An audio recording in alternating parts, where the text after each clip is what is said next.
The signs of an imminent recession are everywhere, yet markets keep marching on to new highs. What gives? What is going on?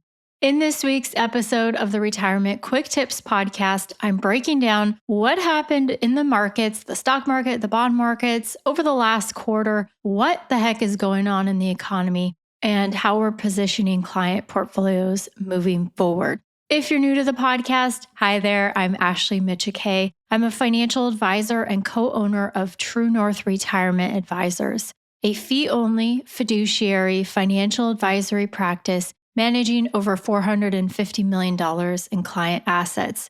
For the last 18 years, I've helped my clients retire with confidence, and on this podcast, I turn complex retirement questions into clear answers, and I do so in just a few minutes each and every day, so you can spend less time stressing about your money and more time enjoying retirement.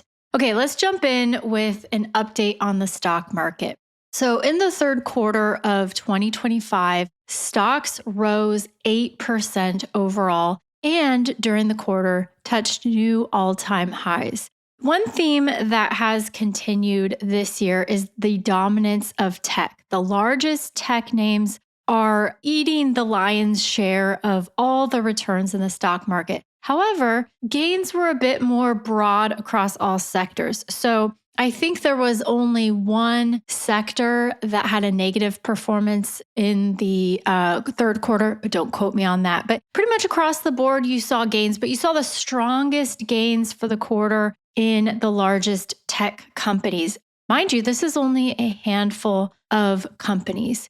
Also taking a lion's share of the earnings growth is those same tech names. In fact, just a handful of companies, often referred to as the Magnificent Seven, have been responsible for 52% of the earnings growth in the entire stock market over the past year. 52%. So think about it. 7 companies responsible for over half of the earnings growth. So the profit growth of the entire S&P 500. We're talking about the largest, most influential companies in the entire world. You have to be the biggest of the big companies to be included in the S&P 500, and just a handful of them are responsible for 52% of the earnings growth. It's wild. It's also concerning, and I'll come back to that. Okay, bond portfolios also had a strong quarter. So if you're a bit more conservative, you also had pretty good returns in your bond portfolio. The Morningstar US Core Bond Index, which is kind of a broad look at the entire bond market, that was up 2% during the quarter. So annualized, that's pretty good. That's like an 8% return for the year if you extrapolate that over the entire year. And that 2% return was largely driven by expectations that the Federal Reserve would cut interest rates. And they did for the first time earlier in September. So it's not just the actual results. Like the bond market, yields were already coming down, and there's an inverse relationship there. So when yields come down, and they were coming down in anticipation that the Fed was going to cut rates. So that was a trend, and that was happening all during the quarter, even before the Fed cut rates. So yields are coming down, but in that environment, because bonds prices and yields have an inverse relationship, what you saw is prices of your existing bonds, if you own them, were going up. So you were receiving the income from whatever yield the bonds were paying, whatever the interest rate was on those bonds, plus the price appreciation. That was good news overall for bond investors. Now, with rate cuts likely ahead, so the Fed again meets in October, and I think they meet one more time this year in December. The expectation is that they're going to continue to cut rates at those next 2 meetings. It's always hard to predict what they're actually going to do, but I think the consensus is that they're going to cut by 0.25% each time. Now, with the government shutdown, as I record this, the government is currently shut down. They're not going to get that economic data that they need to make those decisions. So they're going to be kind of flying blind a little bit. So we shall see what happens at the October meeting. But I suspect because things are deteriorating very rapidly in the US labor market, even if they don't have all the data, even if the shutdown lasts for too long for them to be able to collect that data before their meeting, I think you'll still see a rate cut. But with that, you'll likely see continued strength in bond markets where yields will start to come down more and bond prices will go up, which will be good if you own existing bonds in your portfolio. Okay, let's talk about the economy and where some of my concerns live, which is in the economy. Okay, if you just look at the high level figures, GDP, gross domestic product, this is basically the output of the US economy. And it's the most all encompassing measure of whether the economy is growing or declining. And the GDP figures increased at a pretty healthy 3.8% over last year. That was through the end of the second quarter. So we have some preliminary data for the third quarter now suggesting that that growth rate was about the same 3.9%, I think it was. So the economy is growing around 4% is what the estimate is. Now, sometimes they'll revise this, but beneath the surface, I have concerns. Okay, and they're mounting. They're piling onto each other. So first one is inflation. Inflation is still going up. It's about 3% up from this time last year. So the Fed's target inflation rate, what they say they would like, I don't know if their behavior doesn't suggest that it's that important to them because they let it run away in 2021 and here we are. But I digress. So this puts the Fed in a tough spot because they say they want 2% inflation. That's their target, but they're cutting rates.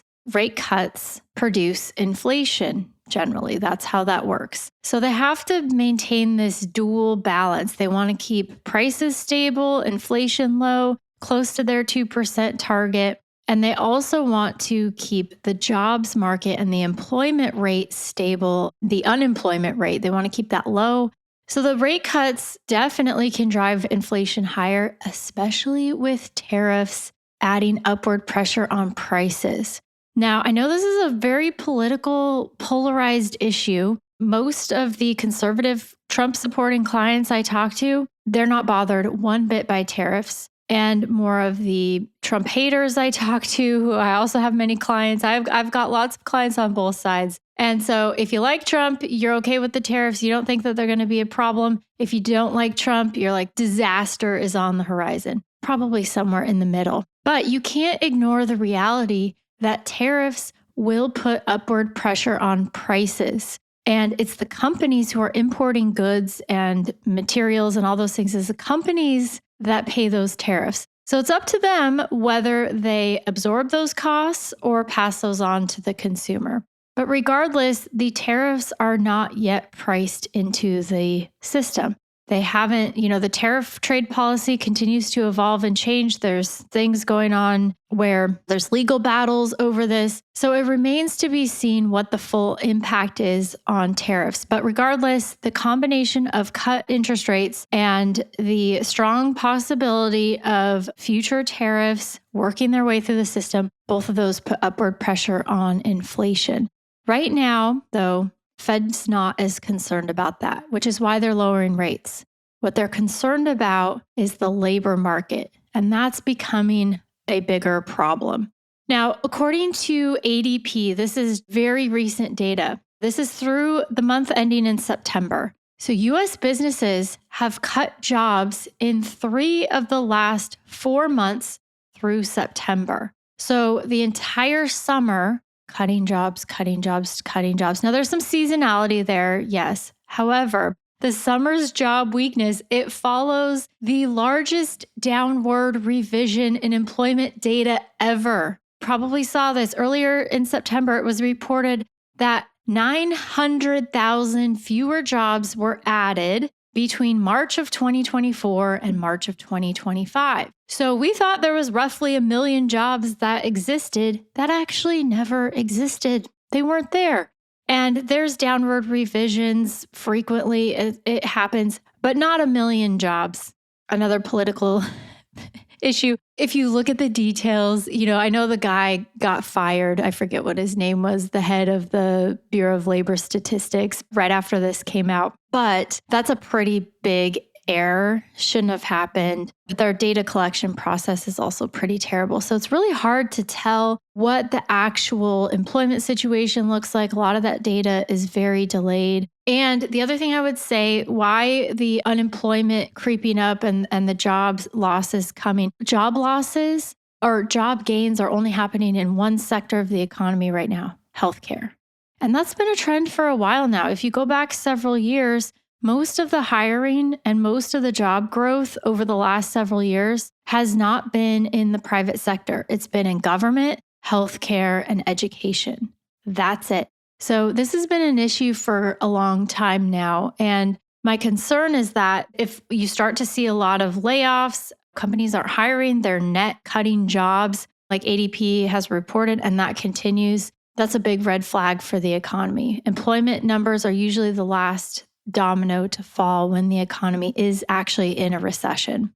The other thing, consumer confidence, another big red flag. It declined again in September and is now at levels similar to those seen during the 2008 financial crisis, which is wild. I mean, unemployment was like over 10% at the peak. People were losing their homes. People were filing for bankruptcy. '08 was a very painful time. I remember it. I'm sure you do too. But the problem with this is that consumer confidence, it ebbs and flows, yes, but a lot of Americans, they're worried about their jobs.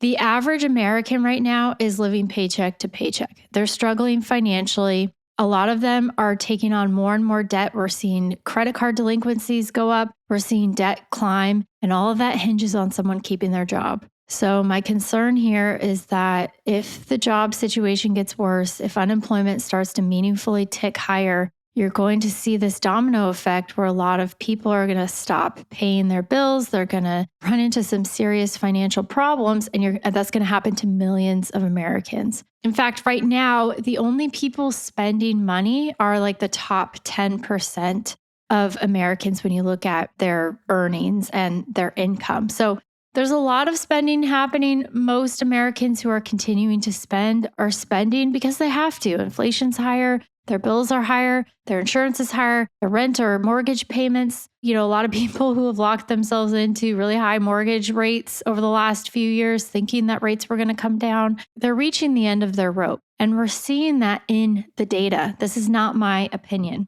But the top 10% of Americans are kind of keeping everything afloat as far as spending, which is a big part of the economy. But if consumer confidence is at a low point and continuing to deteriorate, that's an ominous sign for future spending. Because if you think things are going to get worse before they're going to get better, you're going to tighten those belt strings. You're not going to travel. You're not going to eat out as much. Maybe put off putting in a new water heater, whatever those expenses are that drive the economy forward. You're not going to do them because you're trying to hold on to all of your dollars because you're worried about losing your job. You're worried about AI taking your job. You're worried about whatever in the economy. There's a lot to be worried about. And I think a lot of Americans, between inflation and feeling insecure about their jobs, that's what's driving consumer confidence. Okay, let's look ahead. First of all, stocks and bonds can continue to perform well in the short term. Why? Well, AI and the optimism over AI is wild. The valuations of some of these companies in the tech sector, it assumes that they're going to achieve like 5, 8, 10% plus growth rates forever. That's what their stock valuations assume. The math does not work on that. You can't grow faster than the economy because eventually you'll just become the economy. So a lot of the assumptions that are baked into the stock market right now are way overblown. I hesitate to make the comparison, but it does remind me a lot of the dot-com bubble, where you had this incredible enthusiasm over the new technology, the age of the internet. Everything was a .com, and you just slapped a .com on your company name and you instantly got a high valuation. So there was a lot of enthusiasm because there was this new technology of the internet that was going to change everything. And it absolutely did. And that's what's happening with AI right now. It's a brand new technology. We can't even fathom how it's going to change productivity, how it's going to help certain aspects of our lives, how it's going to change all of our lives. It has destructive power too in the form of, jobs and taking jobs, especially entry level or repetitive jobs. So we don't know how this is all going to play out. But my point here related to the stock market is that the overall stock market, when you look at it, is very overvalued right now because those valuations are dependent on a growth rate of these companies that is not sustainable. Now, that's not true for every company, but it's true for many of the ones at the top. And similar to in 2000, when the dot-com bubble burst, you're going to have a lot of companies where there's enthusiasm for them today and high stock market valuations for them today. And when the bubble bursts on this, they're not going to exist. Then you're going to have a few companies that emerge from the rubble and they're going to be successful. If you would like a historical reference point for this, go look at Yahoo. Yahoo still exists, obviously, but go look at what their stock price was. The stock price had like 3 years in a row in the late 90s where it was up like 200% and 60%. I mean, the enthusiasm was wild. But they made a few missteps and they didn't innovate in the way that they needed to. They made some poor business decisions and they got wiped out pretty much when the dot-com bubble burst. They still exist today. They were taken private a number of years ago. They're not even a publicly traded company anymore. Go look at their boom bust cycle of their stock price and you'll see what I'm talking about. So the assumptions that were built into a lot of these companies in the late 90s, I'm seeing similar patterns today. Now, I don't get all offended because I'm sitting there and telling you that your darling little tech stock is going to burn and be part of the ashes of the AI revolution. We don't know which of those companies are going to thrive, but there is a tremendous amount of risk that's baked into the market right now because people have ignored risk. They're just overly enthusiastic about the prospects of AI. They don't pay attention to the fact that it's an arms race and not everybody can win the AI arms race. Only a few of these companies are going to win the arms race. That's, I guess, my conclusion there.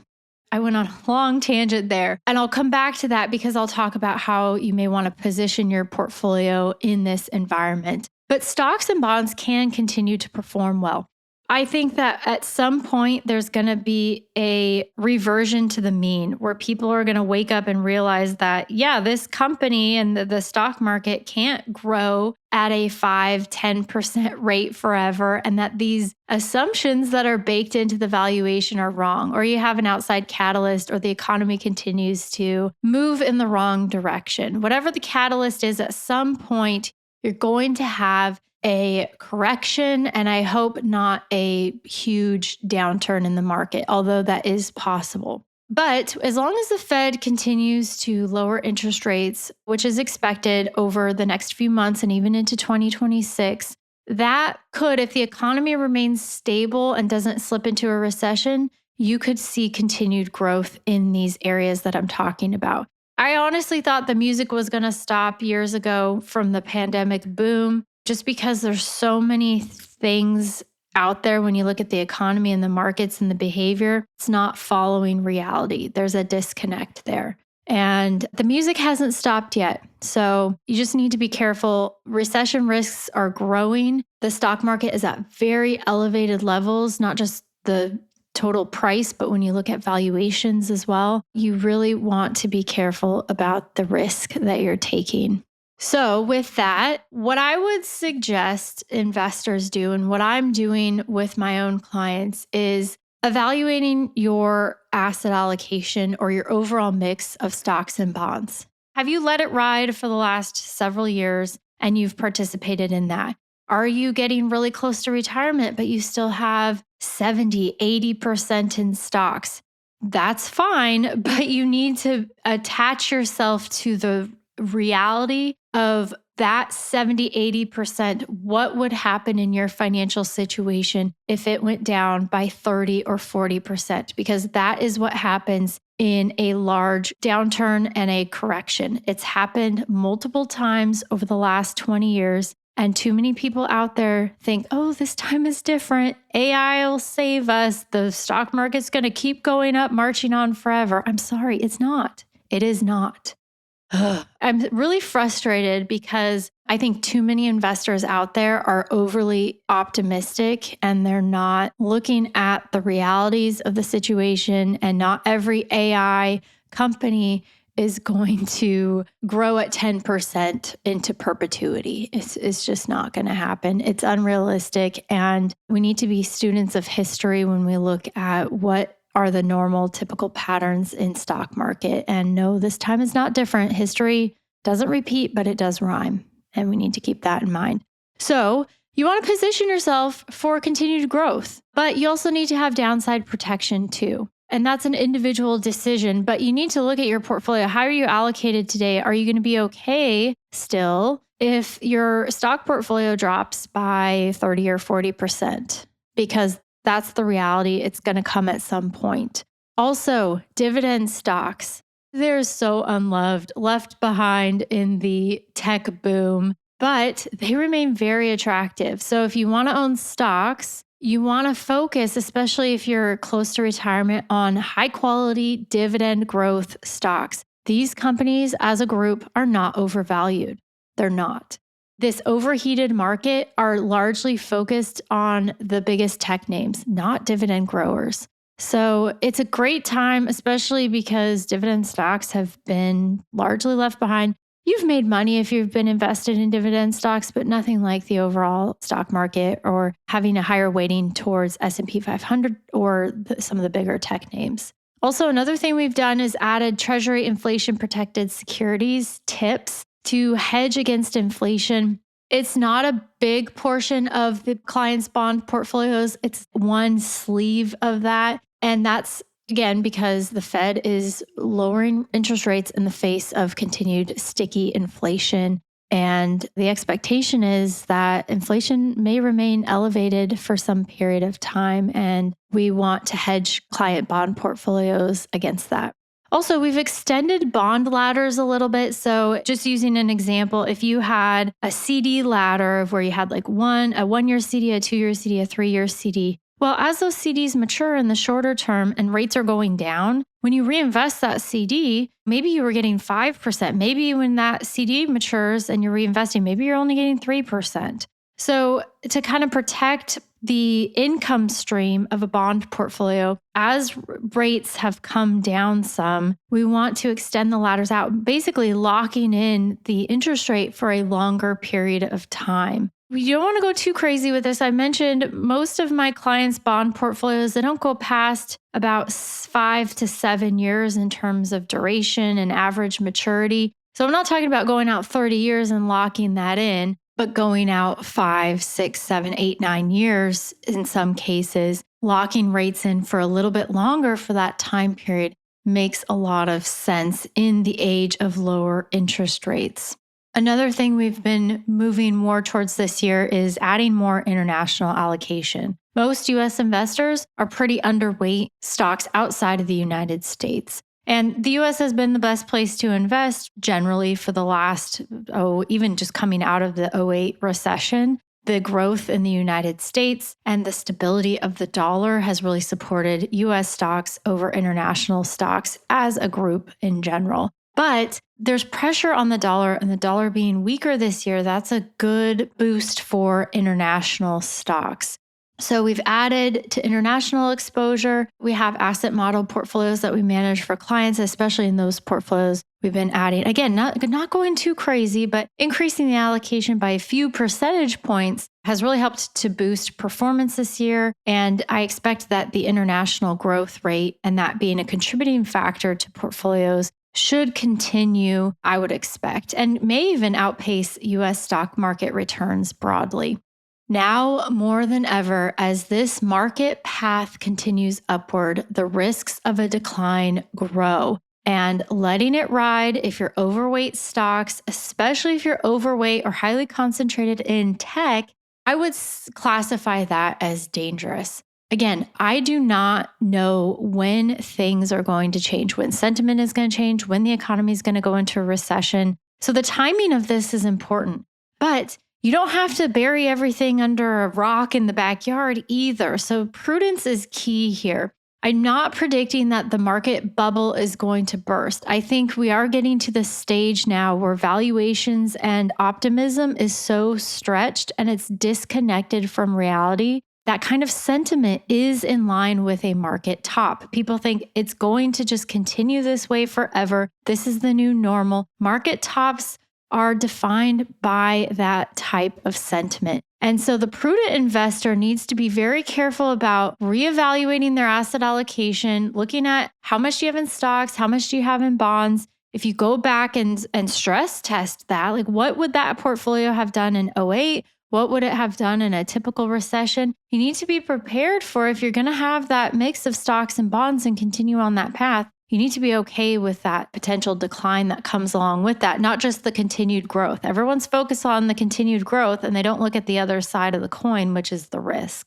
One last thing I want to offer today is a under the hood portfolio analysis. If you email me at ashleym@truenorthra.com, I will send you the information to complete a portfolio analysis for you. This is a customized look at your portfolio. I look under the hood. Do you have concentrations in a particular sector? Do you have concentrations among individual investments? Is there a lot of overlap? Do you have kind of the same investments as in your 401ks you have in your other outside accounts? And so it's important to understand how much do I have in stocks? Where are the risk factors? I will stress test your portfolio. And guess what? It's all free. It's a pretty quick and easy analysis. I just need a few pieces of information about how you're currently invested to do that. So send me an email, ashleym@truenorthra.com. Let me know you want to do the under the hood analysis, and I will respond and give you instructions on how to complete that.